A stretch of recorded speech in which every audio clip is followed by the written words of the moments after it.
Saya melihat kok orang seperti ini kok kecerdasannya luar biasa. Dari hal itu saya ada orang yang sangat favorit sama Bang Suma. Orang seperti ini kok kenapa kecerdasannya seperti itu? Aku bertanya di sini, larinya ke sini. Aku bertanya di sini, sampai bingung aku mau bertanya yang mana.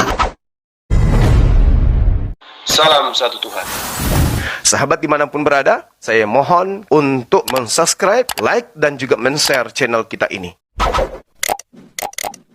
Semangat sore. Gimana Bang? Sehat Bang? Sehat, Alhamdulillah. Aku juga sehat Bang. Sip. Aku punya akun baru, bisa open game ini Bang. Iya. Akun baru, Ulis. Oke, siap.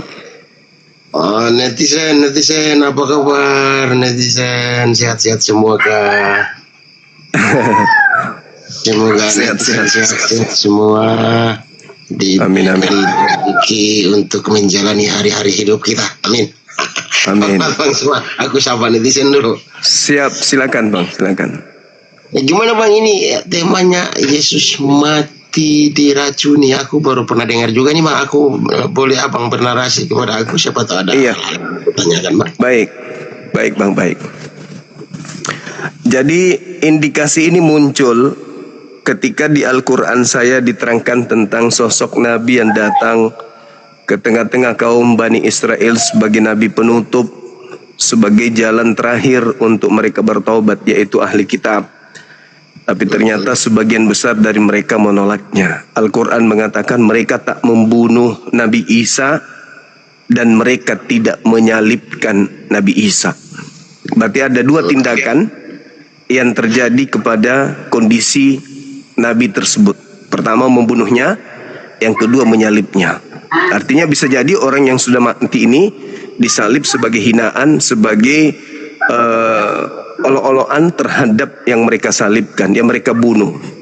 Mereka tidak ingin membunuh lalu mengubur, tapi mereka ingin memamerkan kehebatan mereka bahwa orang yang bermujizat, bernubuat begitu dahsyat itu menjadi bahan tertawaan kaum mereka. Maka Al-Quran mengatakan wa ma qatalu wa ma salabu. Saya mencari benang merahnya di Bible. Ternyata memang ada keadaan di mana potensi besar itu terjadi. Apa itu? Ternyata Yesus itu minum anggur yang dicampurkan dengan bunga karang. Di saat itu juga mati. Nah, sedangkan hukum alamnya mengatakan bahwa orang yang disalib itu bisa sampai 5 hari, 6 hari, sepekan baru mengalami kematian. Setelah mengalami kondisi-kondisi yang ada di atas salib, seperti pendarahan misalnya,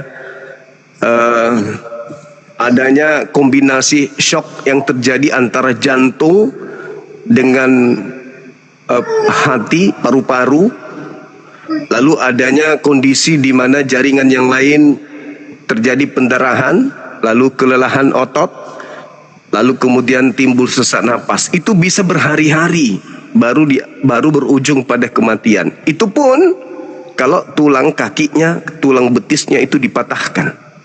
Hal ini tidak terjadi pada Yesus. Sama sekali nggak ada. Tidak ada kejang otot, tidak ada kombinasi shock antara jantung, limpa, kemudian hatinya, empeduhnya, ginjalnya. Lalu tidak ada kelelahan otot, lalu tidak terjadi sesak napas, tidak ada pendarahan sama sekali, kecuali ketika ditombak. Nah, itu pun tombak itu memastikan dia masih hidup atau sudah mati. Bukan untuk membunuhnya, tapi untuk sekedar meneliti, mati nggak orang ini. Ditombaklah dia, tidak ada reaksi, oh berarti sudah mati dari tadi. Artinya bahwa ketika dia minum anggur asam ini, disitulah dia hembuskan napas terakhirnya. Dan memang datanya begitu Bang. Di Yohanes 19 nomor 30 itu tidak bisa kita rubah dalilnya. Memang begitu keadaan yang ada di situ. Yesus sudah itu, Yesus meminum anggur asam, di mana anggur asam ini dicampur dulu terlebih dahulu dengan bunga karang. Di mana bunga karang itu kita tahu bahwa itu adalah hal yang memiliki zat yang sangat beracun. Dan itu digunakan oleh tentara-tentara Romawi saat-saat dulu untuk menghukum orang-orang yang mereka hukum. Nah, lalu setelah Yesus meminum anggur asam itu, dia mengatakan bahwa Sudah selesai. Sudah selesai, maka matilah Yesus. Mati dia. Cuman beberapa saat di atas pohon salib, minum anggur asam. Andai kan dia tidak minum anggur asam, yakin sekali bahwa berhari-hari dia disalib itu. Tapi karena dia dikasih anggur asam, mati duluan, barulah kemudian mayatnya diturunkan. Jadi kondisi analisa saya pada kejadian ini adalah Yesus itu memang mati di salib.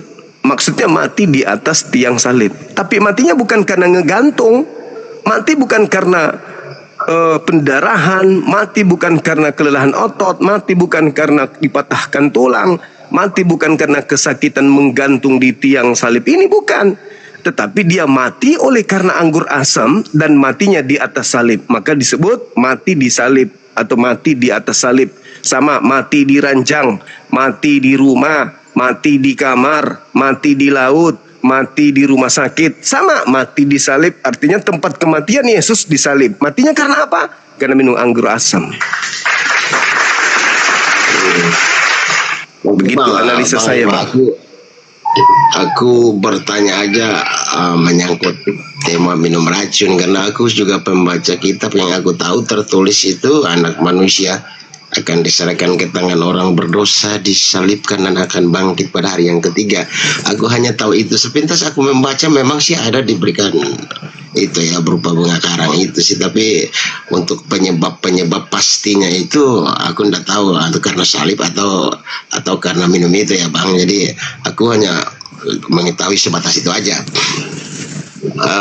Oke Bang, seperti yang saya sering katakan, saya hanya kesini menimba ilmu, bertanya apa yang saya ingin tahu dari Bang Suma, saya bertanya Bang. Boleh saya bertanya Bang? Aku seandainya nih Bang Suma, seandainya aku menjadi seorang mualaf nih, seorang muslim nih. Siap. Iya.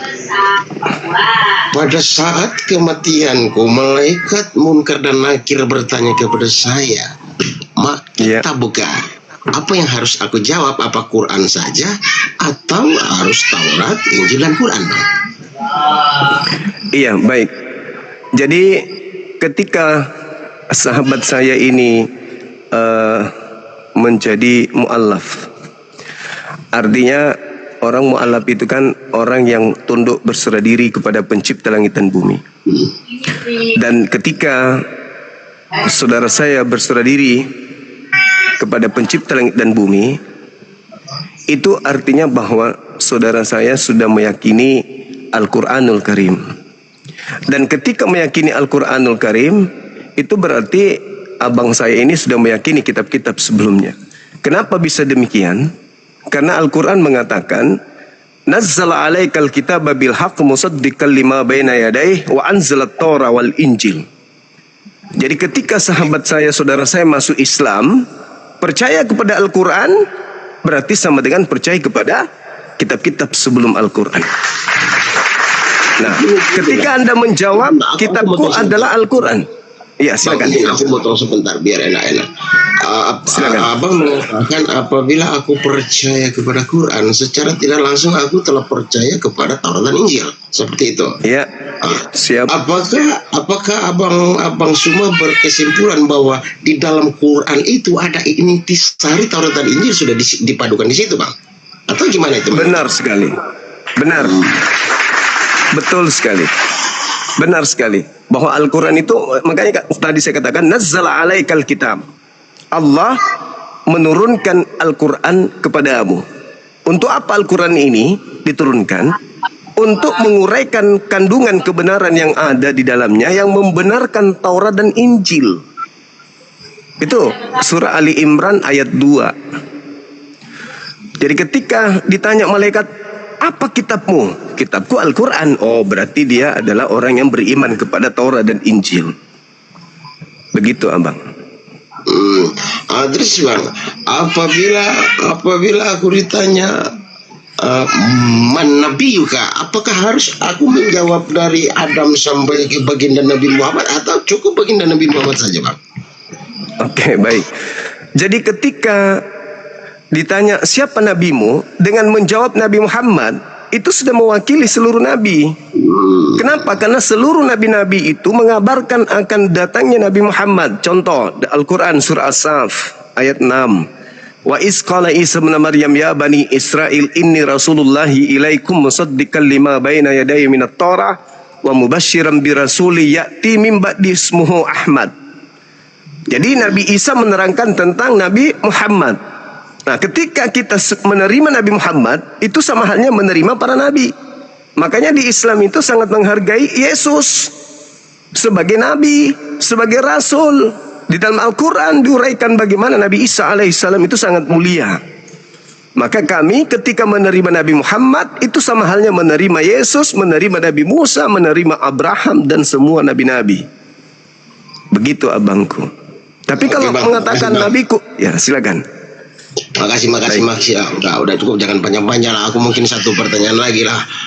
Aku ingin bertanya ya, kolaborasi antara Injil dan Quran ya Pak, Bible dan Quran ini. Di dalam An-Nahl 93 di situ dikatakan Allah menyesatkan umatnya yang dia kehendaki. Sementara Injil Lukas 17 ayat 1 dan 2 di situ Yesus mengatakan tidak mungkin tidak ada penyesatan, tetapi celakalah orang yang mengadakannya. Lebih baik baginya sebuah batu kilangan dikalungkan di lehernya dan ditenggelamkan ke dasar laut. Pertanyaan saya menyangkut ini Bang, karena saya mendengar bahwa Quran itu membenarkan Taurat dan Injil kan.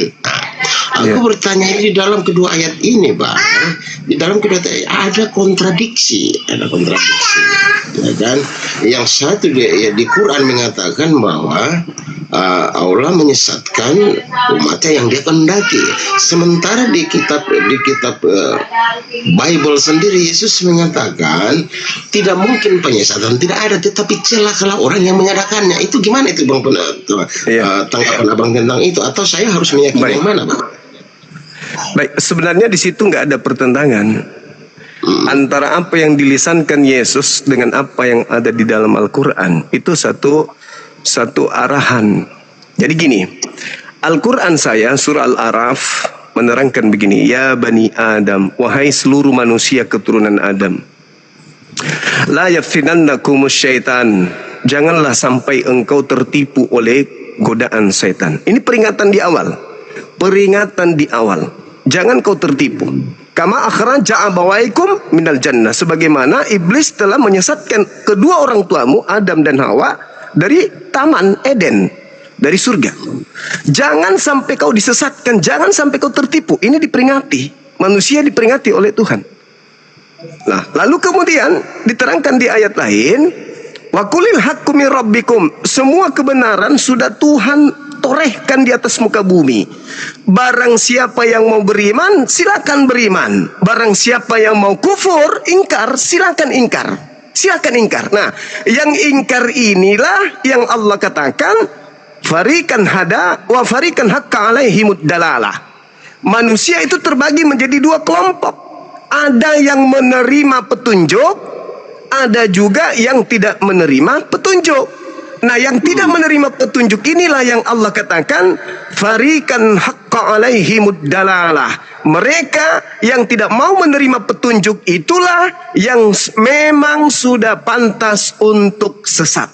Maka yang sudah pantas untuk sesat itulah yang disesatkan. Yang sudah pantas sesat itulah yang disesatkan. Makanya Allah menyesatkan orang-orang yang dikehendaki. Siapa yang dikehendaki oleh Allah untuk disesatkan oleh Allah adalah mereka yang telah datang kebenaran kepadanya tapi menolaknya. Maka Allah membiarkan mereka hidup dalam kesesatan. Nah, sekiranya Tuhan itu memilih, aku mau sesatkan si fulan, meskipun dia dapat kebenaran, enggak, aku mau takdirkan dia. Itu salah. Tapi Allah mengatakan apa? Ya bani Adam, wahai seluruh keturunan Adam. Berarti kita semuanya, entah itu Islam, entah itu Kristen, Hindu, Buddha, seluruhnya diseru. Makanya Al-Quran itu diperintahkan untuk sampaikan kepada seluruh umat manusia, supaya mereka tahu, mereka sadar bahwa Tuhan langit bumi sudah mengajarkannya melalui Al-Quran kepada mereka. Untuk mereka menyadari, ini loh kebenaran, ini loh kesesatan. Barang siapa yang memilih kesesatan, pantas untuk sesat. Barang siapa yang memilih kebenaran, maka pantas untuk beriman. Maka dikatakan dalam Al-Quran, ya Bani Adam, wahai seluruh keturunan Adam, kebenaran telah datang kepadamu. Yang mau menerima kebenaran itu silakan, yang tidak mau menerimanya juga silakan. La ikraha fiddin, tak ada paksaan. Makanya manusia diberi kehendak bebas. Kita bebas. Kayak sekarang abangku Ulis ini, mau memilih menjadi Kristen, jadi Kristen. Tidak ada kemudian tendensi atau ada yang memaksa, tidak boleh Kristen. Mau memilih Islam, boleh. Hari ini juga masuk Islam, tidak ada yang larang. Maka jadi Islam. Jadi kita ditentukan, selama tidaknya menentukan itu kita. Tapi kalau kita memilih sesat, Allah biarkan mereka sesat. Nah, ketika orang itu sesat, Bang, apakah ada yang menyesatkan? Ada. Orang yang menyesatkan inilah yang Yesus kecam tadi. Sekiranya mungkin orang ini janganlah hidup, karena dia menyesatkan orang lain, sehingga orang lain juga ikut tersesat. Begitu abangku. Jadi kita dikasih pilihan. Kebenaran sudah ditorehkan. Sama seperti kami umat Islam, kami baca Bible. Di dalam Bible itu keselamatan itu apa intinya? Setelah kita baca Bible ini, inti keselamatan itu cuma satu. Apa itu? Percaya kepada Yesus yang mulia. Cuman itu doang. Bukan karena salib, bukan karena tebus dosa, enggak. Tapi percaya kepada Yesus. Ketika kita percaya kepada Yesus, maka kita susun A sampai Z. Apa saja yang mau dipercaya dari Yesus. Sumber kepercayaan kita terhadap Yesus itu adalah ucapan Yesus tentang dirinya. Siapa Yesus menurut Yesus, itulah yang kita percaya. Ada 2 poin di situ yang saya temukan sebagai penggiat Bible. Yang pertama, kesaksian Yesus terhadap muridnya.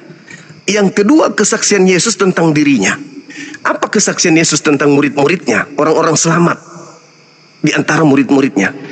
Yohanes 17:8. Segala firman yang engkau berikan kepadaku telah aku sampaikan kepada mereka.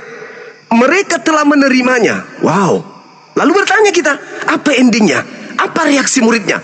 Mereka telah menerimanya dan mereka percaya. Aduh, muridnya percaya. Bahwa apa? Bahwa apa? Bahwa engkaulah yang telah mengutus aku.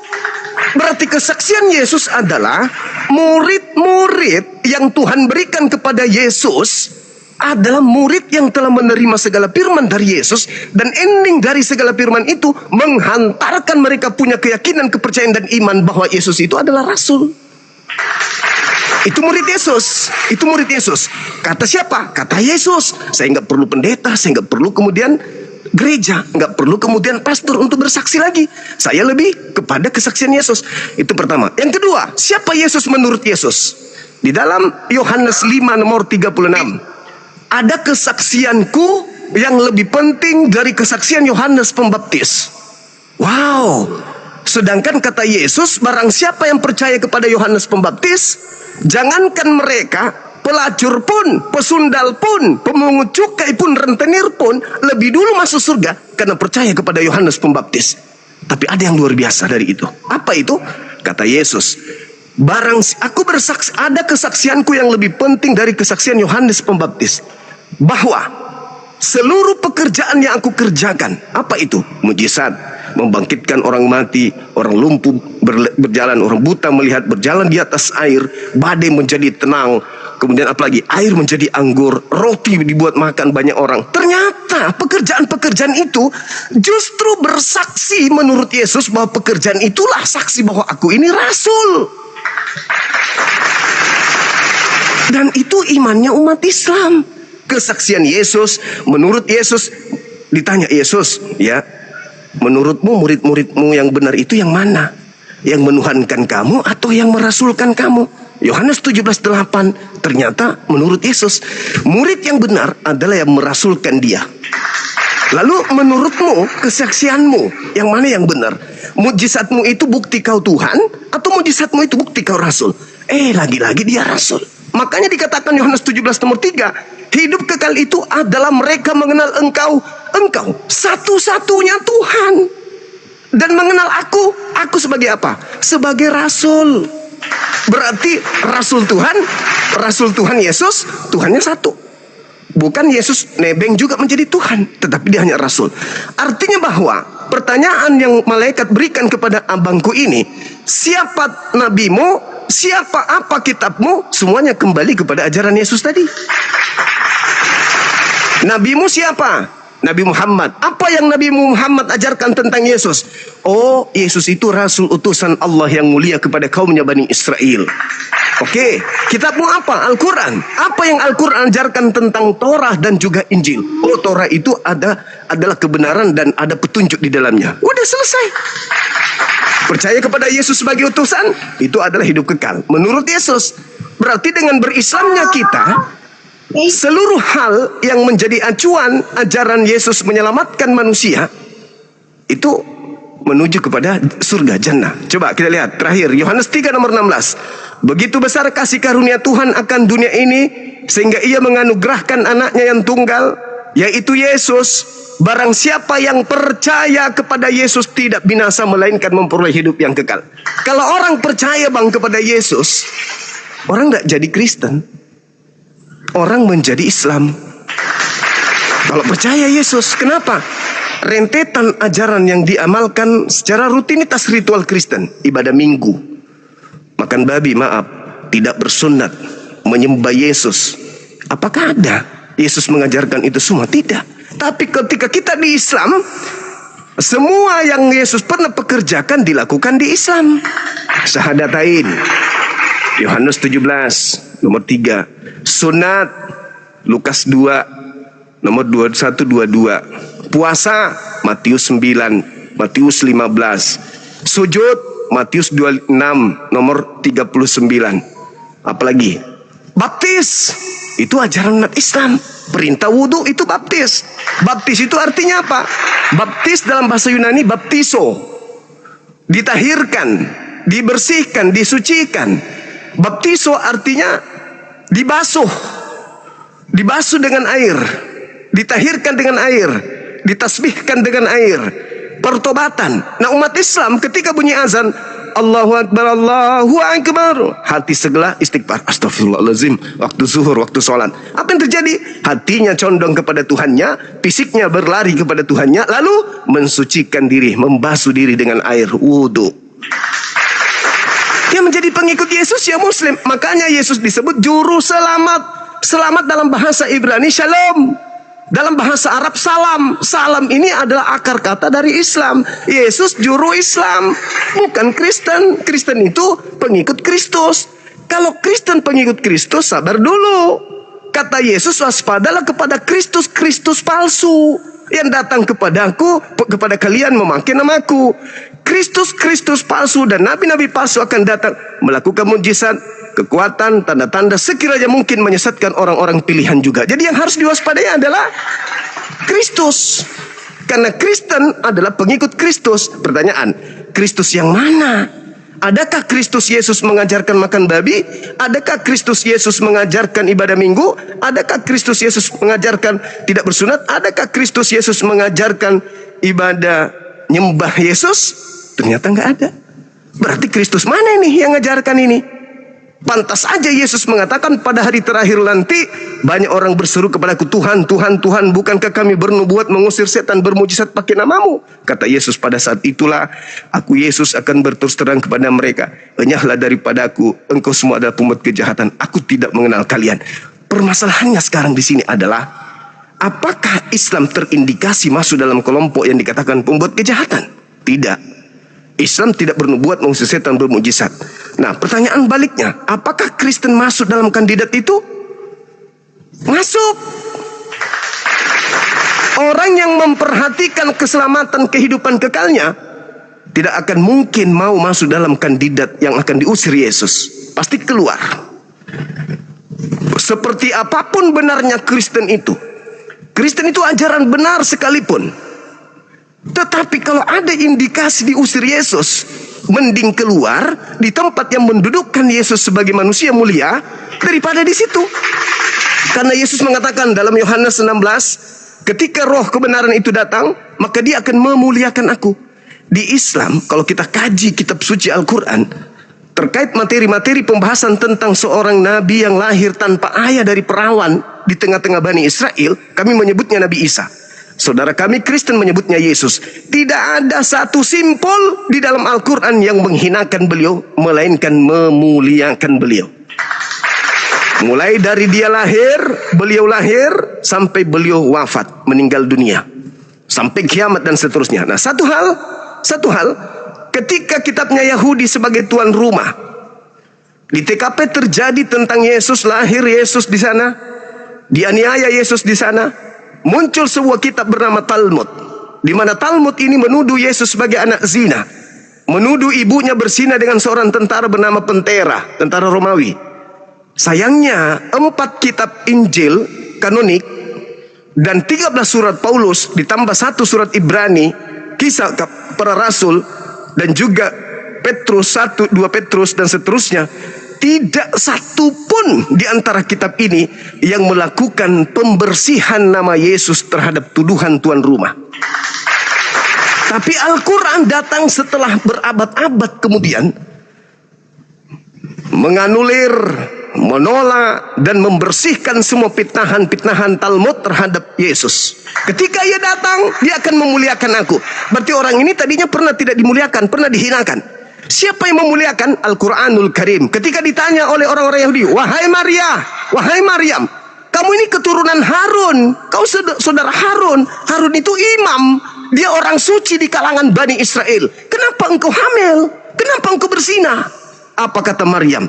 Tanyakan kepada anakku, jawabannya ada sama dia. Al-Quran membela Nabi Isa, Al-Quran membela Yesus. Apa kata bayi ini? Inni Abdullah atani al-kitaba wa ja'alani nabiyan. Wahai engkau penuduh ibuku yang mengarang kitab Talmud, ibuku bukan seorang pesinah, dia orang mulia. Aku ini lahir bukan karena laki-laki, bukan karena ibuku berzina, tetapi aku lahir dari kalimat Tuhanku, dari kalimatuhu, dari firman yang langsung dari mulut Tuhanku. Aku ada di muka bumi menjadi hamba, menjadi bukti kebesaran Tuhanku kepada kalian Bani Israel, sebagai bertanda aku diberi ketetapan Injil dan aku adalah nabi untuk kalian. Seketika itu Al-Quran memuliakan Yesus. Bahwa tuduhan orang Yahudi, di mana orang Yahudi sampai hari ini tidak pernah kemudian memandang Kristen itu sebagai sekte yang betul di dalam kaidah keagamaan. Tidak pernah memandang Yesus sebagai tokoh mulia, tidak pernah memandang Yesus sebagai Mesias atau Nabi. Mereka selalu memandang Yesus itu sampah. Sampai detik ini Al-Quran datang memurnikan itu semua, bahwa yang kalian fitnahkan terhadap Nabiullah Yesus alaihi salam itu semuanya tidak benar. Dia adalah Nabi Tuhan, Rasul Tuhan, utusan Tuhan yang datang kepada kalian. Tapi karena kalian sombong, kalian menolaknya, bahkan mencoba untuk melakukan pembunuhan terhadap dirinya. Saya kira begitu abangku. Silakan. Cuma makasih seperti aku katakan kepada Bang Suma, aku tidak punya kapasitas untuk membantah Bang Suma, karena apabila Bang Suma menyampaikan segala sesuatu yang terucap dari lidahnya Bang Suma itu disertai dengan hidayah atau kebenaran, apabila saya membantah itu ada konsekuensi yang harus saya tanggung. Jadi saya tidak pernah membantah apapun yang Bang Suma narasikan. Satu hal yang saya tahu, setiap ucapan yang keluar dari lidah manusia itu jika mengandung kebenaran, orang itu akan dibenarkan juga. Tetapi apabila ucapan yang terucap dari lidah manusia tidak mengandung kebenaran, maka akan ada konsekuensi juga. Jadi aku tidak terlalu untuk mau membantah atau apa. Aku mencari ilmu, bersahabat dengan Bang Suma, sekalipun orang mengatakan Bang Suma itu orangnya begini, tapi saya sangat bangga dan saya sangat salut bisa berhadapan berbicara sama Bang Suma. Salah satu orang yang membuat saya mempunyai motivasi tinggi untuk belajar Bible, belajar Quran adalah salah satunya ada Bang Suma ini. Karena saya mendengar Bang Suma hanyalah seorang satpam, tetapi saya melihat kok orang seperti ini kok kecerdasannya luar biasa. Dari hal-hal itulah saya orang yang sangat favorit sama Bang Suma. Orang seperti ini kok kenapa kecerdasannya seperti itu? Aku bertanya di sini, larinya ke sini, aku bertanya ke sini, sampai bingung aku mau bertanya yang mana. Padahal banyak sekali aku sudah rancang untuk bertanya Bang Suma. Iya. Allahu Akbar. Untuk penonton sedikit saya merangkai kata-kata. Apabila jari-jari tangan kita menaiping menyakiti hati orang, lebih baik tangan kita disedekahkan untuk buaya daripada jari-jari tanganmu bertaiping menyakiti hati sesamamu, adalah sama-sama pencipta Tuhan kita. Demikian Bang Suma, mungkin kita sampai di sini dulu. Aku cukup 2 pertanyaan. Baik Bang, baik. Satu hal yang saya salut, cuma aku sangat kagum sama Bang Suma. Selamat malam. Aku pun Bang Suma. Bang Suma sehat-sehat selalu. Semoga jalan dakwah Bang Suma selalu diberikan jalan yang seluas-luasnya. Makasih Bang Suma. Salam hormat dari saya Bang. Selalu. Sama saya juga hormat sama Bang. Makasih. Oke Bang. Masya Allah, luar biasa. Saudara-saudara sekalian dimanapun berada, kalau abang kita, Abang Ulis ini menjadi contoh, menjadi panutan dari teman-teman kita Kristen, maka akan terjadi damai sejahtera. Kenapa saya katakan menjadi damai sejahtera? Kondisinya gini, Bang Suma buka komal, saudara kita Bang Ulis ya, Bang Ulis datang ke kita bertanya, kita siap menjawabnya, bukan kita memaki, bukan kita memojokkan, bukan kita merendahkan. Artinya bahwa apologet Islam Indonesia siap-siap aja untuk ditanyai. Yang penting muatannya, cakupannya adalah benar-benar ingin mengetahui. Mau terlepas itu adalah untuk menguji, kita serahkan kepada Allah. Tapi paling tidak sebagai apologet Islam, ya ternyata bisa ditanya. Ternyata apologet Islam itu bisa menjadi sumber ilmu, sumber informasi, bukan berdebat dalam arti kata seperti yang terjadi, naik, ngamuk, maki, menghina pribadi, menghina kemudian maskernya dan seterusnya. Ternyata bisa. Ini contoh yang baik. Kenapa saudara-saudara kita Kristen tidak mencontoh Bang Ulis? Ayo, kenapa kalian tidak mencontoh beliau? Biar kalian terpuaskan. Bertanya Bible, kita sajikan Bible-nya. Bertanya Quran, insya Allah kita sajikan Qurannya. Cuman kalau Quran itu ya cakupannya luas, cakupannya sangat luas.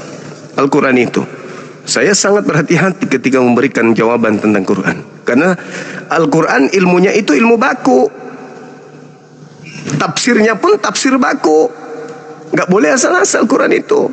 Kita dapat tegur nanti dari guru-guru kita kalau kita salah kemudian menarasikan ayat suci Quran. Tapi kalau Bible itu adalah intisari dari terjemahan yang ketika dimungkinkan manusia Indonesia belum paham, maka Lembaga Bible Indonesia akan mengambil tindakan untuk memahamkan dengan cara merevisi untuk mendekati pemahaman orang-orang Kristen. Jadi tidak sulit bagi Bang Suma untuk memberikan pemahaman tentang Bible. Kenapa? Karena itu intisari pengetahuan para penerjemah terhadap cakupan yang ada di dalamnya. Seperti yang tadi Yohanes 19 nomor 30. Nggak ada yang dipelintir di situ.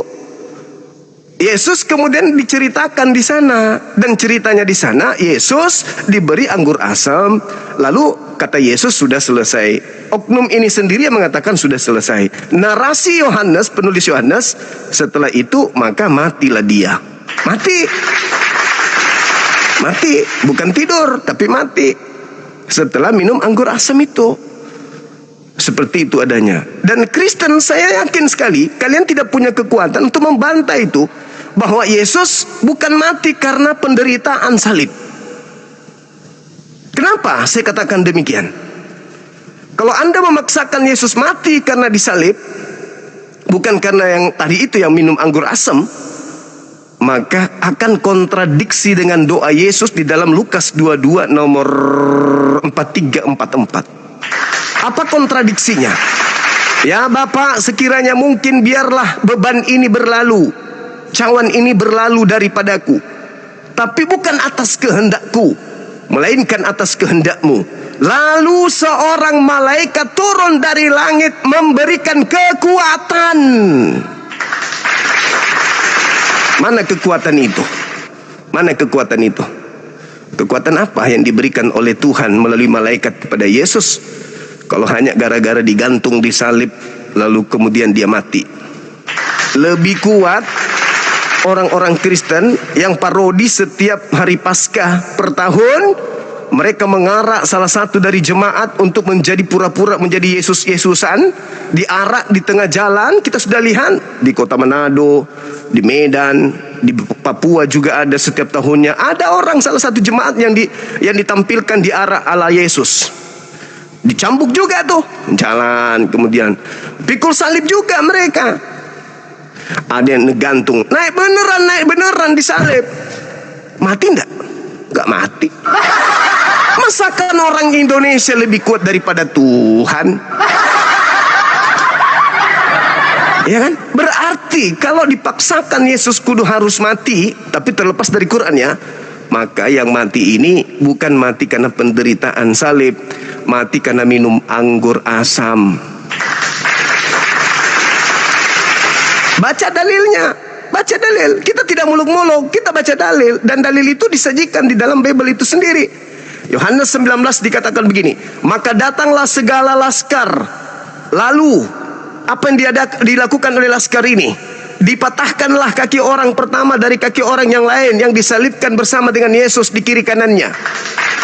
Tentara Romawi datang mematahkan kaki orang-orang yang ada di samping kiri Yesus. Tetapi apabila mereka itu menemukan datang kepada Yesus serta melihat Yesus sudah mati, sudah mati. Sudah mati. Tentara Romawi datang memeriksa dua orang yang disalib kiri kanan dan dipatahkan kakinya. Lalu mereka bergerak menuju ke tiang salib di mana ada Yesus, dan mereka telah melihat Yesus sudah mati. Maka mereka tidak mematahkan tulang kakinya. Yohanes 19, 33. Mereka orang tentara Roma datang memeriksa orang yang disalib selain Yesus itu. Dia lihat, wah masih hidup nih, dipatah kakinya. Ketepak. Kok bunyi gitu? Mati. Dipatahkan kakinya. Lalu mereka ke salibnya Yesus, lihat ke atas. Wah, udah mati Tuhannya Kristen. Belum diapa-apain ini udah mati. Ya udahlah, nggak usah dipatahin, buat apa juga, dia udah mati. Itu yang terjadi. Itu fakta real. Datanya ada di dalam Bible itu sendiri. Yohanes 19 nomor 32-33. Tentara Romawi tidak mematahkan kaki Yesus. Lalu apa yang membuatnya mati? Apa yang membuatnya mati? Dia sudah dapat kekuatan dari Tuhan. Malaikat datang kepadanya, Lukas 22:3-4. Malaikat datang sampai peluhnya seperti keringat, seperti darah yang bertitik-titik sampai ke tanah. Apa yang membuatnya mati coba? Dia dikasih kekuatan. Atau jangan-jangan malaikat memberinya kekuatan untuk meluncur naik ke alam lain, yaitu ke langit. Persiapan dibedah, sama seperti Nabi Muhammad dibedah untuk melakukan perjalanan kenabian, risalah, menerima wahyu. Yesus diberi kekuatan untuk meluncur ke langit. Kalau begitu, yang mati diracun bukan Yesus. Jadi serba salah, serba salah, serba salah. Serba salah teman-teman kita Kristen. Tapi nggak apa-apa, kita mencoba untuk menjelaskan lebih akurat lagi kepada saudara-saudara kita Kristen agar memahami bahwa yang mereka sembah ini memang tidak mati disalibkan, tetapi mati karena diracun.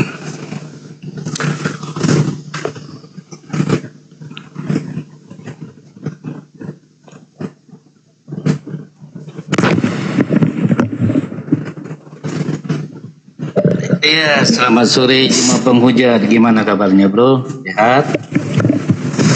Halo, selamat sore. Iya, selamat sore Jemaah. Gimana kabarnya? Sehat? Iya, baik, sehat. Silakan buka kameranya. Kenapa kalian ini sekarang buka-buka kamera? Kenapa nggak lebih suka cari wajah Muhammad gitu loh? Kok jadi wajah Oten yang kalian cari? Yesus mati diracun. Aduh mah, kamu udah baca Al-Haqqo? Allah mengajak Nabi Muhammad Juma. Coba baca Al-Haqqo 44 sampai 47. Baca. Apanya dibaca? Baca Coba. kameranya, baca Doa. ayatnya, buka kamera, buka Baca kamera, kameranya. Kau langsung grogi, relax aja kenapa? baca Jangan ayatnya, langsung grogi lah. buka kameranya, baca ayatnya. Enggak, baca aja Silakan. Al-Haqqo. Saya pastikan, saya pertanggungjawabkan. Oh. Nabimu diajak oleh Allah. Lihat Matamu. Al-Haq itu sekiranya Nabi Muhammad mengada-ngadakan tentang kami, tapi Al-Haq juga yang menjelaskan sesungguhnya yang disampaikannya itu adalah wahyu dariku. Kau sambung-sambungkan dengan hadits yang ketika dia mati karena merasakan apa yang dirasakan ketika dihebarkan. Wah, kau itu cuman belajar di Google, belajar di link. Yang pastinya Yesus itu mati sebelum dia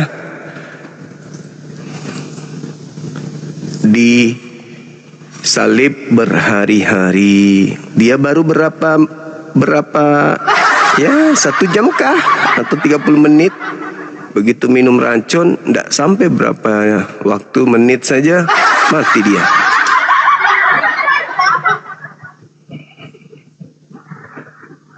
Silakan.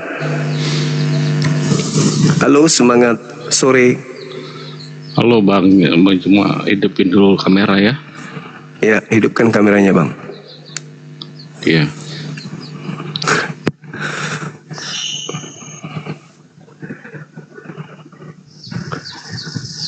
Iya, silakan, Bang, silakan.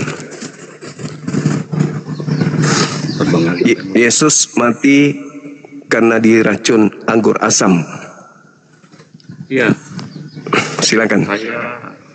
saya ingin menyampaikan kepada teman ya. Kalau kalian mau naik di sini ya naik ya, ikutin aturan dari Bang Juma ya, sebagai otoritas tertinggi di sini adalah membuat aturan. Kalau nggak mau tampil wajah ya pakai masker seperti saya. Ya, betul. Betul, Abang. Iya, Bang Juma. Siap. Lalu saya juga ingin menyampaikan kepada teman-teman saya umat Kristen, kalian jangan tersinggung apa yang dikatakan Bang Juma. Terlebih Bang Juma ini menyampaikan itu ada dalilnya, bukan sekedar ngomong. Ya, Betul, Abangku. jangan tersinggung. Memang sudah jelas di Alkitab dikatakan Tuhan Yesus itu mati di kayu salib, bukan mati karena disalib. Mati di kayu salib. Kalian paham nggak artinya? Betul. Benar. Tidak ada di Alkitab dikatakan Tuhan Yesus mati karena disalib. Nggak ada. Benar. Yang ada mati di kayu salib. Betul sekali. Awe, mantap. Lalu teman-temanku umat Kristen yang seiman denganku, ada tertulis, diberkatilah orang yang merenungkan firman Tuhan siang dan malam.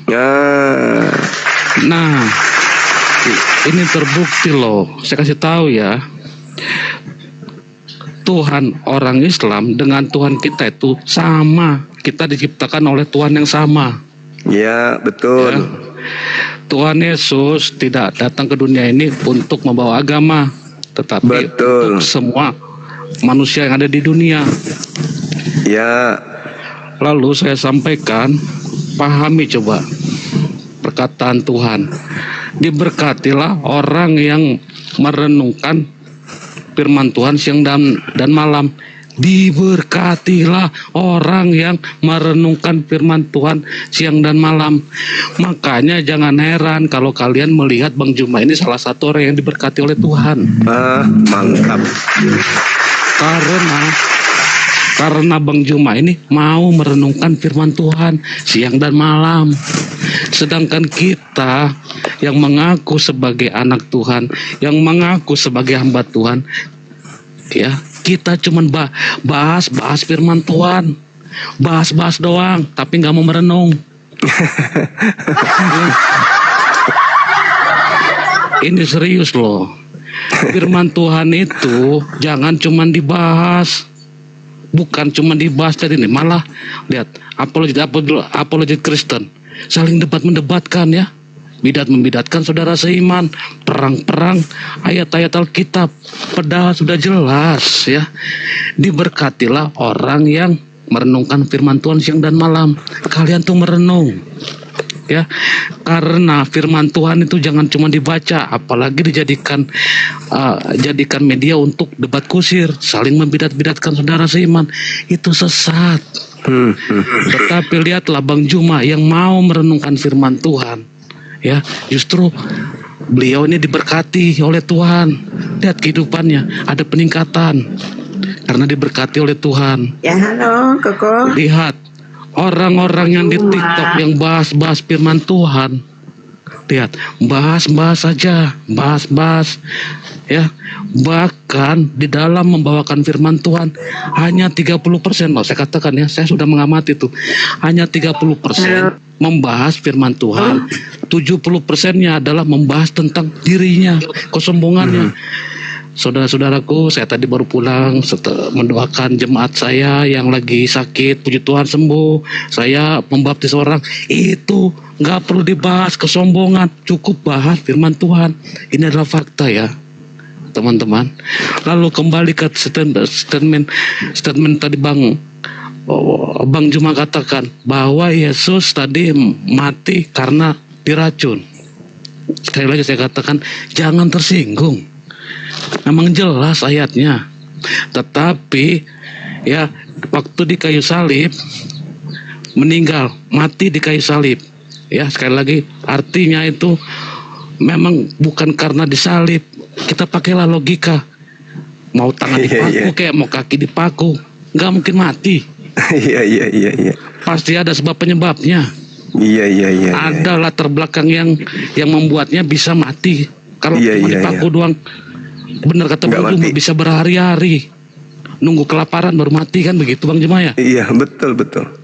Tapi baru berapa jam meninggal, itu pasti ada sesuatu. Nggak mungkin orang cuma dipaku tangannya, dipaku kakinya, hitungan jam meninggal, enggak. Ya butuh waktu berhari-hari. Jadi apa yang dikatakan Bang Juma ini jangan tersinggung. Yang penting begini loh saudara-saudaraku. Yang penting Tuhan Yesus saat mati, dia mengalahkan kerajaan maut, bangkit pada hari ketiga. Itu yang paling penting ya. Jadi keimanan kita ya sila kita pertahankan ya. Tentang hikmat yang didapat oleh Bang Juma, kita hargai begitu. Halo. Iya, halo Ibu Kristus. Ya, maaf, bisa buka kamera Ibu. Nggak lama saja mau bertanya, kan sudah buka kamera kemarin. Saya cuma mau bertanya sedikit, dua pertanyaan saja, bukan mau berdebat ini. Saya cuma mau bertanya, Bang Ulis itu sebenarnya dia dari Kristen atau Islam? Kristen Ibu, beliau Kristen. Iya, makanya di roomnya Bang Juma dia Kristen, dia ngaku pastor. Lalu toh saya nonton, terus saya ikuti di koma lain dia Islam pakai songkok, makanya saya heran. Makanya saya komen tadi. Dengan saya mau tanya sama Koko Zuma, kan Koko Zuma tadi bilang apa dulu, wudu kalau Islam itu mau sholat kan harus ambil air wudu toh. Iya, betul. Koko bilang kan hukumnya sama dengan baptisan toh tadi. Cuman ini bukan memprotes saja, tidak Koko, cuma maksudnya minta penjelasan. Karena di dalam Kristen baptisan itu hanya sekali seumur hidup. Kalau wudu itu kan setiap sholat harus ambil air wudu, begitu kok. Iya. Jadi Yesus mengatakan begini di dalam Yohanes 14:12. Barang siapa yang percaya kepadaku, dia akan melakukan pekerjaan-pekerjaan yang aku lakukan, bahkan pekerjaan yang jauh lebih besar dari pekerjaan itu. Nah, Yesus kan sudah memberikan indikasi baptis. Baptis itu kan pensucian. dibasuh, Iya. pembasuhan, pensucian. Intinya di situ. Kalau saudara Cuma tunggu kok. Cuma kan biasa saya lihat ada di orang di bawah-bawah komen katanya kalau Kristen masuk gereja pakai sandal tidak tahu apa semua. Menurut Koko kan itu baptisan sudah disucikan toh? iya, betul. Iya. Benar. Tapi kalau disucikan cuma sekali, apakah kemudian setelah disucikan sekali orang Kristen tidak berbuat dosa lagi? Bagaimana kok? Kalau sudah dibaptis sekali, disucikan sekali, apakah setelah itu orang Kristen tidak berdosa lagi? Ya, kalau baptisan itu kok menurut saya bukan berarti itu disucikan itu untuk menghapus dosa manusia, itu hanya bahwa betul-betul kita itu sudah, kalau dalam baptisan sih kita sudah betul-betul percaya kepada Tuhan Yesus, kita Kristen begitu kalau menurut saya. Nah, kami wudhu itu juga bukti bahwa Iya. kami percaya kepada Tuhan Allah. Makanya kami Iya. wudhu lalu beribadah menyembah. Begitu. Iya, makanya saya cuma mau Sama posisinya. foto. Iya. Oke kok, makasih. Cuma itu Terima saja. makasih Iya, Cece. makasih kok. Selamat sore. Makasih sore. Iya. Baik, silakan teman-teman kita yang non-muslim lainnya, silakan kalau ada yang masih ingin membahas terkait tema ini ya, terkait bahwa memang Yesus itu matinya di atas tiang salib, tapi bukan karena salib yang membunuhnya. Silakan. Halo Bang, Halo juga. biar saya. Halo. Dari Kristen. Ya saya Kristen Bang. Oke. Ya saya tidak membantah masalah Yesus diracuni. Memang kata Firman juga seperti itu. Tapi memang yang dipercaya orang Kristen adalah Yesus mati di kayu salib. Memang mati di situ. Ya. Tapi Bang, mohon maaf saya mau bertanya bukan masalah ini Bang.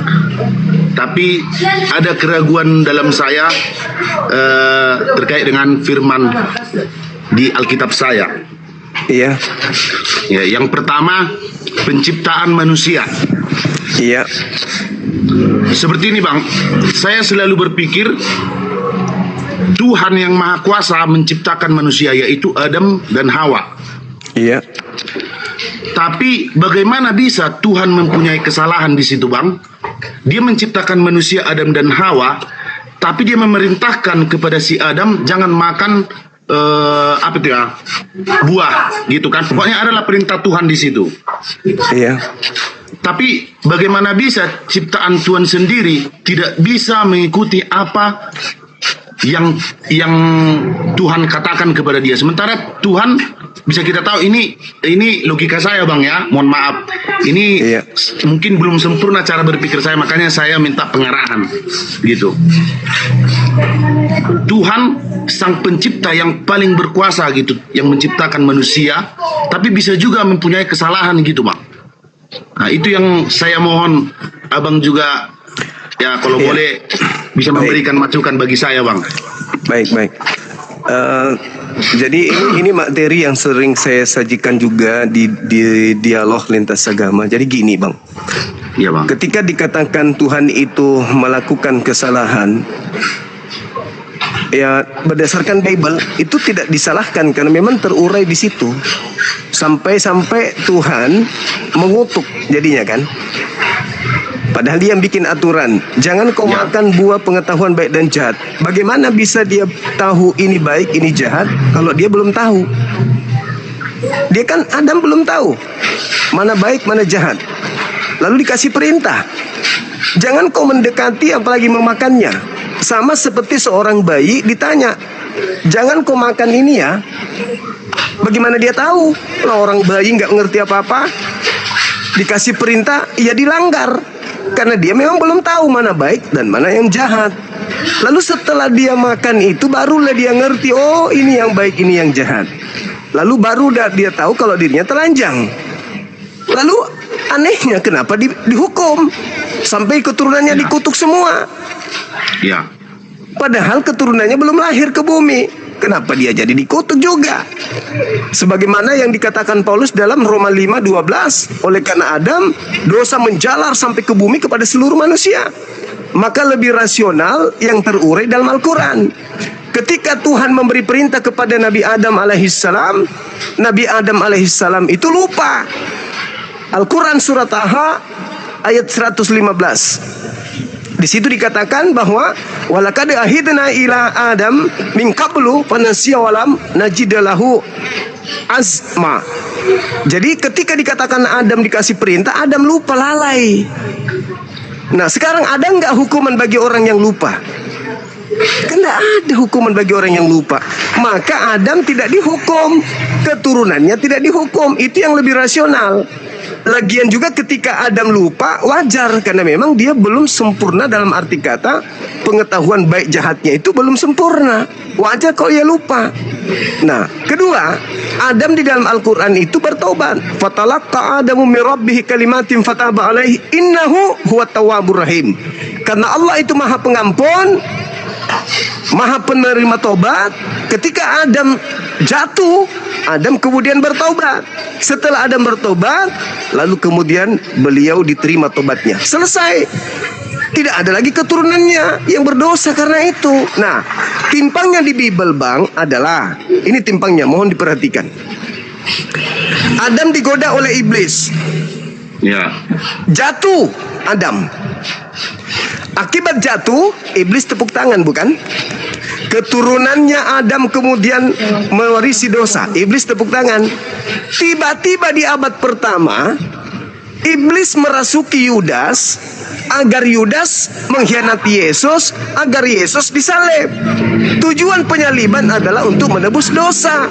Berarti iblis sendiri yang merasuki Yudas untuk Yesus disalib supaya Yesus menebus dosa-dosa manusia. Loh, bukannya iblis mau manusia masuk neraka? Ini kok iblis malah yang merasuki Yudas supaya terjadi penyaliban. Padahal penyaliban itu katanya untuk nebus dosa. Berarti iblis mau orang Kristen masuk ke surga.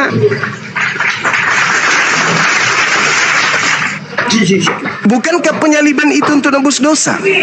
Iya. Siapa cikal bakal pelaku ini? Iblis. Berarti iblis menginginkan manusia masuk surga. Loh, kok jadi kebalik program iblisnya? Bukankah iblis menginginkan agar manusia Adam itu dan keturunannya ke neraka? Ya, terus kenapa dia mau Yesus disalib? Kenapa bisa dia mau Yesus disalib? Sedangkan salib itu adalah penebusan dosa. Atau jangan-jangan salib itu adalah rekayasa iblis untuk menggait manusia lebih banyak masuk menjadi pengikutnya, percaya kepada penyaliban nebus dosa.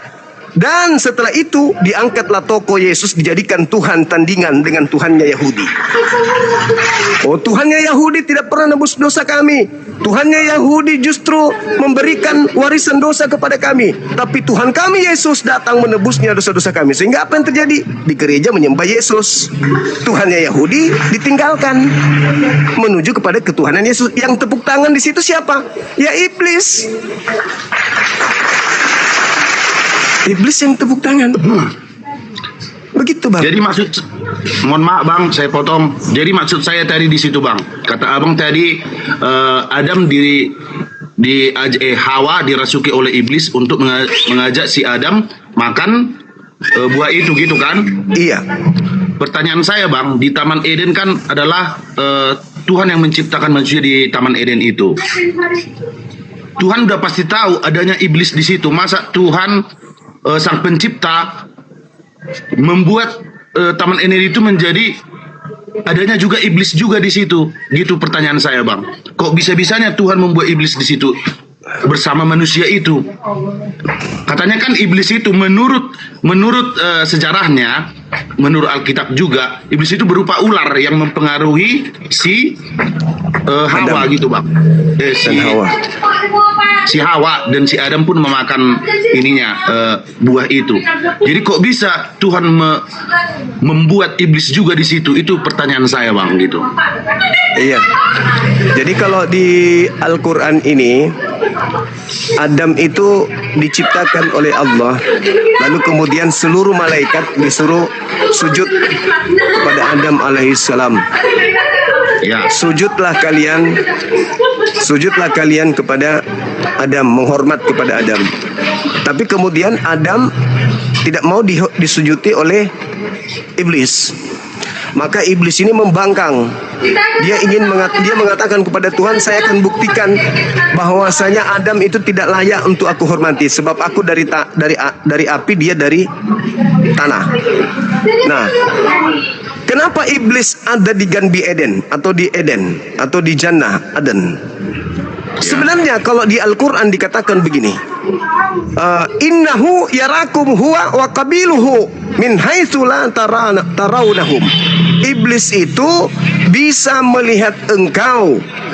Sesungguhnya iblis itu bisa melihat engkau dengan penglihatannya dari satu tempat yang kamu tidak bisa melihat mereka. Jadi iblis itu bisa melihat Adam, tapi Adam nggak bisa melihat iblis. Sama seperti sekarang ini, iblis bisa melihat kita, tapi kita nggak bisa melihat iblis. Jadi ketika iblis itu datang menggoda, dia datang menggoda melalui hati, bisikan kalbu. Jadi dia datang membisikkan kemudian kepada Adam dan Hawa untuk makan buah pengetahuan itu. Nah, itulah sebabnya kenapa kemudian Adam dan Hawa jatuh.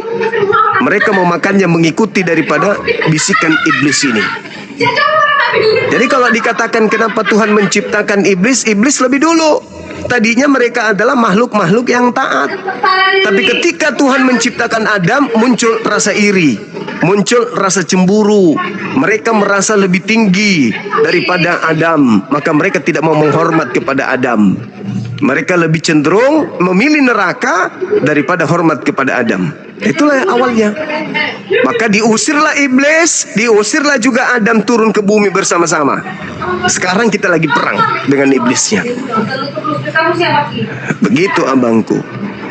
Jadi memang betul sih yang abang bilang bang, tapi cuman masih kurang kalau menurut saya untuk pemahaman saya bang, karena yang saya yakini itu Tuhan Sang Maha Pencipta itu otomatis pasti dia sudah bisa bahkan menciptakan kita, menciptakan Taman Eden, menciptakan dalam Taman Eden ini kan bang, bisa kita berandai-andai ya bang ya. Seandainya karena kita tahu Tuhan Maha Kuasa, masa sih bisa mengizinkan, mungkin ya Taman Eden ini udah tempat yang suci bang, bahkan di situ sudah diciptakan manusia pertama kalinya, Allah menciptakan manusia di situ. Jadi kok bisa bahkan bisikan iblis pun bisa tembus penghalang daripada yang dibuat Tuhan itu sendiri di dalam daerahnya sendiri untuk penciptaan lokasinya gitu maksud saya bang. Oke, jadi gini, Tuhan itu tidak ada setara dan tidak ada musuh baginya. Tuhan tidak bermusuhan dengan iblis. Ya. Iblis itu makhluknya, iblis itu ciptaannya. Jadi logika sederhananya begini, Tuhan menciptakan surga, Tuhan menciptakan neraka, lalu menciptakan manusia. Sebelum menciptakan manusia diciptakanlah makhluk-makhluk lain, jin, malaikat dan seterusnya. Jin yang membangkang terhadap Tuhan itulah yang disebut iblis. Lalu Tuhan menciptakan manusia ini memang untuk diuji, untuk masuk ke surga. Tuhan menciptakan malaikat, Tuhan menciptakan iblis, jin, menciptakan kejahatan, menciptakan kebaikan. Lalu Tuhan membuat manusia, makhluk Adam. Adam ini unik. Adam ini unik. Kenapa bukan malaikat yang dijanjikan masuk surga? Kenapa harus manusia dijanjikan ke surga dan dijanjikan neraka? Karena makhluk ini sempurna, manusia ini sempurna. Kalau malaikat dia tidak punya nafsu. Dia tidak punya nafsu. Kalau iblis dia punya nafsu, dia tidak punya akal. Jadi ketimpangan yang terjadi antara malaikat dan juga iblis itu disempurnakan oleh makhluk yang bernama manusia.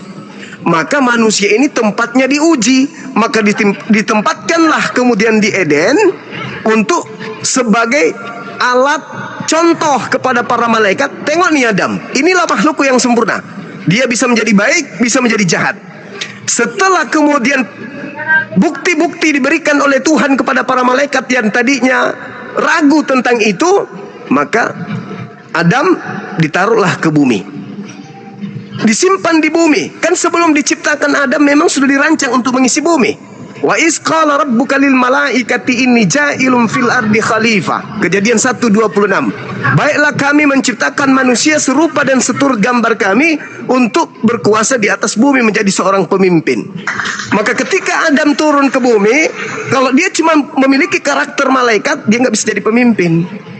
Ketika dia turun ke bumi, dia hanya berkarakter seperti iblis, nggak bisa juga memimpin. Maka satu-satunya ciptaan yang bisa berkarakter iblis dan bisa berkarakter malaikat hanya manusia.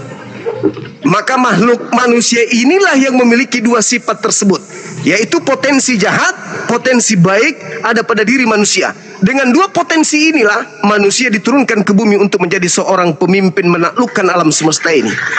Malaikat tidak bisa, iblis pun tak bisa. Hanya manusia sempurna inilah yang memiliki kemampuan itu. Nah, kemampuan yang ada pada diri manusia berupa potensi baik dan potensi jahat, inilah yang ada dalam diri kita saat ini, sehingga kita bisa memilih mana yang baik, mana yang jahat, mana yang benar, mana yang salah. Itu. Kalau iblis tidak. Iblis tidak bisa memilah. Pokoknya dia mengatakan, saya lebih ke neraka, yang penting saya tidak hormat. Ya itu aja. Malaikat juga begitu. Yang penting saya diperintahkan sujud-sujud aja sampai hari kiamat. Tapi kalau manusia, mereka memiliki dua potensi. Bisa jadi jahat, bisa jadi baik. Itulah makanya kenapa bisa jadi pemimpin. Contoh, kenapa Anda berpakaian? Kenapa tidak seperti kera aja nggak usah pakai baju? Karena ada potensi jahat di dalam diri Anda. Apa potensi jahatnya? Kalau saya tidak pakai baju, nyamuk gigit saya. Fitnah kepada nyamuk. Kalau saya tidak pakai baju, saya bisa masuk angin. Angin difitnah, jahat. Kalau saya tidak pakai baju, saya ditertawakan orang. Ditertawakan orang, fitnah lagi kepada orang lain. Kalau saya tidak pakai baju, apalah kata orang, saya kan udah dewasa. Apalah kata orang, fitnah lagi. Kenapa muncul fitnahan-fitnahan seperti itu? Karena ada potensi kejahatan yang Tuhan ciptakan agar manusia bisa melakukan sesuatu yang terbaik untuknya dengan memikirkan ini yang jahat, ini yang baik, ini yang buruk, ini yang benar. Itu yang terjadi pada diri kita sebagai manusia. Andai saja Tuhan tidak menciptakan potensi jahat, kita telanjang. Kita tidak ada yang bikin rumah. Kenapa? Tidak ada yang berpikir kalau kita tidak bikin rumah, anak-anak kena hujan, anak-anak kena panas, anak-anak kena bakteri, anak-anak kena virus. Tapi karena Tuhan menciptakan kejahatan dan kejahatan itu menjadi satu poin dari kehidupan manusia, maka kejahatan itu berfungsi, kejahatan itu berguna, kejahatan itu diciptakan oleh Tuhan bermanfaat. Karena dengan adanya jahat kita bisa memilih yang baik. Dengan adanya yang baik kita bisa meninggalkan yang jahat. Kalau tidak ada jahat, kita tidak bisa berbuat baik. Karena tidak ada poin kebaikan, sebab tidak ada pembandingnya, yaitu kejahatan.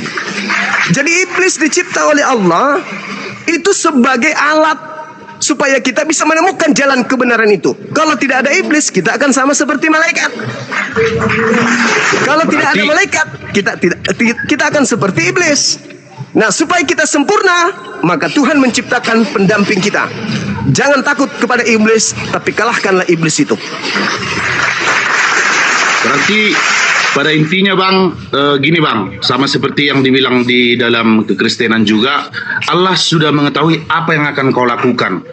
Allah sudah mengatur apa yang kau lakukan, Allah sudah tahu, gitu kan? Yes, dalam firman. Tapi kalau menurutku pribadi Bang, sama seperti yang Abang jelaskan tadi, bahwasanya kita bisa memilih. Menurutku sama seperti awal mula kita diciptakan, Allah menciptakan menurutku sendiri Abang ya. Makanya saya bertanya sama Abang, dan juga yang Abang jelaskan tadi. Menurutku sendiri, Allah memang menciptakan kita, tapi kita memiliki kesadaran yang mutlak di bumi ini. Bahkan Allah sendiri tidak bisa mengatur kita mau pilih mana atau tidak, gitu Bang. Apakah Abang juga setuju dengan itu Bang? Kita kita sebagai manusia mempunyai kesadaran sendiri. Bahkan Allah pencipta pun ketika kita di bumi ini untuk saat ini tidak bisa berkehendak memilih kita atau memilih ini gitu. Apapun yang kita perbuat kita bebas gitu. Betul.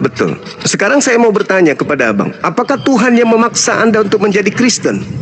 Tidak Bang, itu karena ya mungkin orang tua saya juga pernah berpikiran seperti itu Bang. Bukan kan? Ini saya Kristen Pilihan. karena keturunan. Bukan karena pilihan saya. Mungkin saya kalau diturunkan di kalangan orang muslim, mungkin saya jadi muslim juga, Bang. Iya. Ini yang saya ada alami real gitu kan. Dan juga banyak juga orang-orang seperti itu. Ya, kembali kepada pernyataan saudara, Tuhan tidak memaksakan, tetapi Ya. Tuhan mengembalikan kepada kita memilih Islam atau Kristen yang harus kita pilih. Bukan, jangan karena keturunan, tapi mari berpikir. Mari menelaah kebenaran untuk menentukan.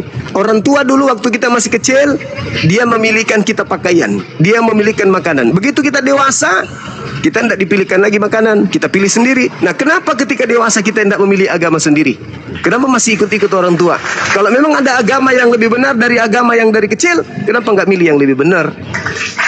Sebagaimana Itu, Bang. Anda memilih pakaian, tidak lagi dipilihkan orang tua. Begitu. Saya juga, Bang, masih belajar lah. Bahkan dari kitab Hindu pun juga saya pelajari karena adanya hal-hal yang benar, hal-hal yang ini dari Islam juga. Kawan-kawan saya juga belajar juga, Bang, sama orang Kristen tentang ini. Jadi mungkin suatu saat saya tidak tahu ke depannya, Bang. Tapi untuk saat ini saya masih melekat di Kristen. Oke. Gitu, Bang. Saya Makanya juga setuju. Saya memberikan analogi sederhana begini, abangku. Ya, Bang. Baru-baru ini Portugal melawan Prancis. Ya. Betul ya? Apakah Tuhan sebelum pertandingan sudah tahu posisi kelak akan menjadi 3-2? Tahu atau tidak? Tuhan itu tahu Tuhan, dong. Pasti tahu. Sebelum pertandingan Tuhan sudah tahu endingnya 3-2. Betul? ya. Nah, andai saja Tuhan membocorkan rahasia tersebut kepada kita, apakah kita tidak ingin nonton lagi? Atau nggak usah pertandingan? Karena kita sudah tahu bahwa nanti hasil akhirnya 3-2, nggak usah main. Apakah seperti itu adanya? Ya tidak. Tuhan memberikan ruang, tempat, waktu, kesempatan, silakan main. Tapi ingat, aku udah bilang sama kalian, kalian pasti akan menyaksikan hasil akhirnya 3-2. Portugal 3, Prancis 2, atau sebaliknya. Lihat aja nanti. Begitu pertandingan, mereka sudah mati-matian main, mati-matian berjuang. Ternyata endingnya betul 3-2. Tuhan sudah tahu, tapi Tuhan tidak ingin membatalkan permainan itu. Itulah hasil perjuanganmu. Sama seperti Tuhan sudah tahu kamu akan di neraka, Tuhan sudah tahu kamu akan di surga. Tetapi Tuhan tidak memutuskan kau mati muda supaya kau tidak ke neraka, enggak. Tapi Tuhan tahu inilah perjuanganmu ketika kau hidup. Datang padamu Islam, tetap kau ngotot tidak mau masuk Islam. Aku udah tahu kau mati dalam keadaan Kristen. Nah, inilah tempatmu. Jadi kenapa Tuhan tidak bunuh saya aja kalau memang dia sudah tahu aku di neraka? Enggak. Tuhan kau dikasih tenaga sendiri, kekuatan sendiri. Tidak ada intervensi Tuhan kepada Portugal, tidak ada intervensi Tuhan kepada Portugal untuk kuat mengalahkan. Enggak ada. Enggak ada. Itulah hasil perjuanganmu. Apa yang kau perjuangkan di lapangan, itulah endingnya. Itulah maksimal yang kau punya upaya. Inilah hasil terakhirmu, yaitu neraka. Inilah hasil terakhirmu, yaitu surga. Kau yang berjuang. Semua aku berikan ruang, kamu yang berjuang. Ini hasil endingnya. Dan sebelum kau ke neraka, ke surga, aku udah tahu bahwa kau akan ke neraka, kau akan ke surga. Sudah tertulis sebelum kau kuciptakan. Kenapa bisa demikian? Itu yang kau usahakan, itu yang kau ciptakan. Datang kepadamu kebenaran, kau tolak. Datang kepadamu kejahatan, kau terima. Itu endingnya. Makanya dikatakan dalam Al-Quran sudah diketahui semuanya. Nasib kita ke depannya itu seperti apa. Tuhan sudah tahu, tetapi kita belum tahu. Maka perjuangkanlah supaya pengetahuan Allah tentang kita itu adalah seperti apa yang kita perjuangkan, yaitu surga. Kan gitu. Sekira begitu, Bang. Siap. Ya, jadi makasih, Bang, sama penjelasannya juga. Sama-sama, Bang, abangku. Di tempatku juga sudah maghrib. Oke, siap, Bang.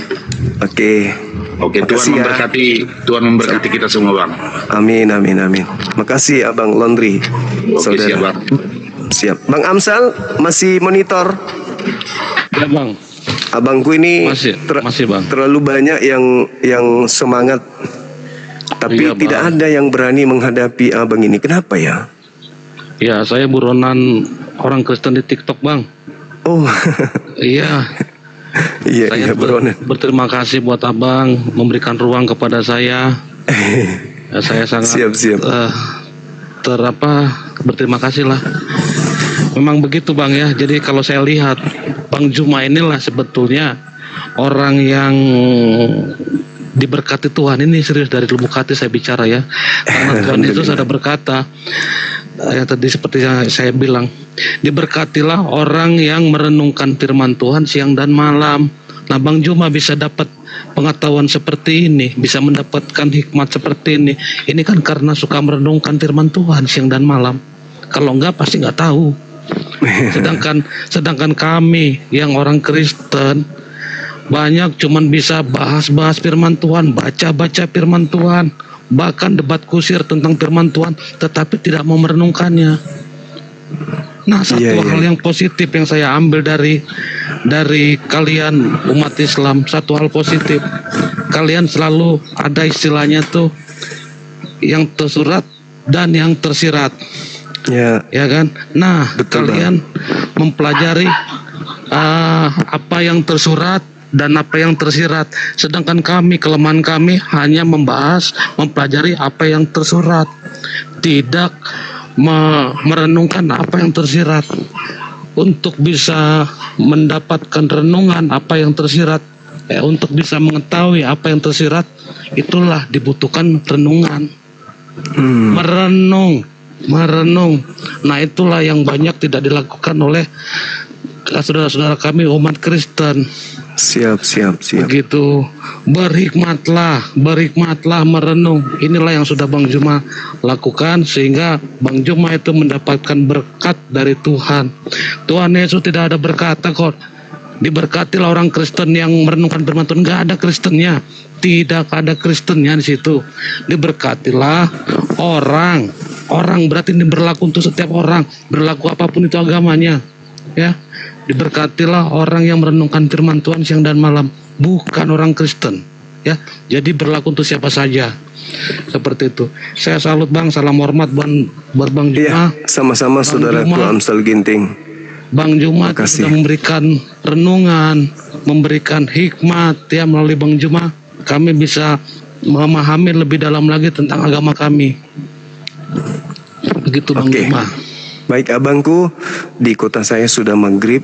Mohon izin kita istirahat dulu, kita tutup dulu. Insya Allah nanti kalau abang masih mau kesini habis isya, kita jumpa lagi di sini ya. Siap bang. Oke, makasih bang. Mohon izin saya turunkan boleh ya? Iya Bang Juma, Tuhan Yesus memberkati. Oke, makasih abang. Ya semangat sore ya Bang Ginting. Sore Bang. Oke teman-teman sekalian, kita ibadah sholat maghrib dulu. Habis isya kita kumpul lagi di sini. Kita tunggu dulu. Bang Arif naik dulu dong Bang Arif. Bang Arif sini dong. Aduh Bang Arif naik dulu Bang Arif. Abangku sayang, I love you full, I love you full. Bang Arif naik dulu dong. Bang Arif mana nih Bang Arif nih? Aduh curang nih Bang Arif. Bang Arif nggak bener nih. Abangku gimana sih abang ini aku kan jadi gitu abang ini. Assalamualaikum abangku yang aku cintai, yang paling aku cintai di Indonesia. Waalaikumsalam. Saya Sadli udah ngabarin bang. Oh saya curiga abangku tidak tahu nomorku juga kayaknya, nggak tahu juga. Tahu. Alhamdulillahirobbilalamin. Sadli itu ganti nomor kayaknya. Saya subuh di Sadli. Saya udah WA subuh di Sadli. Beliau nomor baru ganti semua kalau nggak salah. Dijawab sama beliau. Sadli. Dijawab Sadli. Bang Zuma ada nggak di Makassar keluar kota? Ada bang, kata dia. Saya pagi ini ke Makassar, saya bilang. Saya dipangkep ini bang. Baru menuju Makassar. Allahu Akbar. Nginap di mana abangku? Di Swiss Bell Panakukang. Swiss Bell Panakukang. Oh ya siap. Berapa hari di sini? Jumat lah. Jumat langsung ke bau-bau ya. Bau-bau. Baik. Apa yang perlu saya karpet merahkan ini? Aman. Allahu Akbar.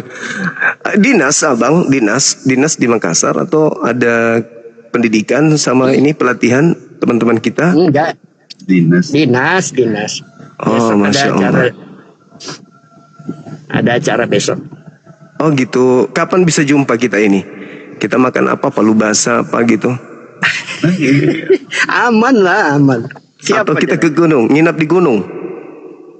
Nggak mungkin mau beliau. Boy, siapa bilang bisa? Sekalian Ajak Puang tinjau. nanti. Ajak Puang ketua ngopi. Ketua pengadilan. Iya. Boleh. Abang jadwal, saya jemput abang ya. Siap. Oh siap. Nanti kabar-kabar. Saya lagi jalan dari Pangkep ke Makassar ini. Masih di jalan. Siap abangku. Nanti saya tinggal tunggu perintah. Kapanpun abang butuhkan saya siap merapat. Mengawal abang di acara apapun. Termasuk mau tinjau lokasi juga boleh. Kalau abang mau ke lokasi boleh. Ke PTA boleh. Saya besok acara di dengan pimpinan selesai jam 10-an, jam 11 sudah free saya. Oh gitu. Abang berkabar lah abang. Berkabar besok. Siap. Ya bang ya. Malam ini abang istirahat dulu. Iya. Oke. Ya bang. Saya diperintahkan ini sama bosku. Hei, kau tahu nggak tuh bahwa bos kita ada di Makassar? Oh, kata siapa? Dia di Sisbil, kata dia. Waduh, kenapa nggak ada kabar ini? Oh, ternyata Bang Arif yang dimaksud Bang Sadli itu abang. Kupikir Bang Arif Rahman. Allahu Akbar, Masya Allah. Udahlah bang, saya tinggal tunggu perintah. Saya 86 kan, segera saya merapat kalau saya dibutuhkan. Ya. Makasih abangku, sehat-sehat selalu, panjang umur. Kita sholat maghrib dulu. Assalamualaikum warahmatullahi wabarakatuh. Waalaikumsalam. Rupanya Ustaz. Alhamdulillahirrabbilalamin. Banggakan kita orang bisa ngobrol langsung sama orang MA kan bangga gitu loh, Bang Zuma gitu loh. Beliau orang punya nama besar di Mahkamah Agung, teman-teman. Oke, terima kasih kepada sahabat-sahabat yang sudah menemani kita live sampai jam segini. Mudah-mudahan apa yang saya sajikan terkait dengan tema, mungkin ini ada hal baru dan saya yakin ini mengguncang kemudian mimbar gereja terkait dengan Yesus itu mati diracun atau mati disalib. Ini masih pertanyaan, tapi analisa saya insya Allah tidak akan meleset. Bahkan sudah diakui oleh saudara Amsal Ginting bahwasanya Yesus itu memang matinya di atas salib, tapi penyebab matinya itu yang harus dikaji. Nah, penyebab matinya nggak perlu dikaji, ada kok dalilnya. Yohanes 19 itu runut bisa kita jelaskan di situ kok. Lagian teman-teman Kristen kan selalu lari tuh, sudah dinubuatkan kematiannya katanya di dalam kitab Mazmur, kitab Torah, perjanjian lama, bla bla bla bla bla bla. Nah, itulah yang kita sajikan di Mazmur 96 ada dan seterusnya, di 86 juga ada, di kitab-kitab terdahulu yang ceritakan tentang bagaimana di Mazmur 69 diceritakan bahwa dia diminum anggur asam dan seterusnya. Nah, itulah dia. Sekira begitu teman-teman sekalian, bahwa Al-Quran tidak pernah keliru. Wa ma qatalu wa ma salabu walakin syubbiha lahum. Mereka tidak membunuh, satu. Mereka tidak menyalib, dua. Berarti tidak sekaligus salib mati, enggak, tapi dibunuh dan disalib. Berarti ada dua keadaan. Saya kira begitu teman-teman saya Kristen yang terguncang dengan tema ini, silakan hadir sebentar habis Isya. Kita tuntaskan tema ini, kalau bisa sekali lagi, dua kali lagi kita tuntaskan bahwa saudara Kristen harus menyadari Yesus memang mati di atas tiang salib, tapi kematiannya bukan karena digantung, tetapi kan ada hal yang menyebabkan itu. Demikian kita tutup. Subhanakallahumma bihamdi asyhadu an la ilaha illa anta astaghfiruka wa atubu ilaik. Salam tauhid, salam satu Tuhan. Jayalah Islam kita, jayalah Indonesia kita. Takbir, Allahu Akbar. Assalamualaikum warahmatullahi wabarakatuh. Ada yang menggerutu katanya habis Isya, tapi nanti nongol-nongol jam 11, jam 10. Tergantung tamunya, brother. Kadang aku mau live habis Isya pas tiba-tiba, Abah ada yang mau ketemu. Abah ini gimana? Bos ini gimana? Pak ini gimana? Ini belum selesai. Kan gitu, banyak kerjaan, maklumi aja lah ya. Yang penting aku hadir, ya kan? Dah, selamat kita pada selamat maghrib dulu kita. Assalamualaikum warahmatullahi wabarakatuh.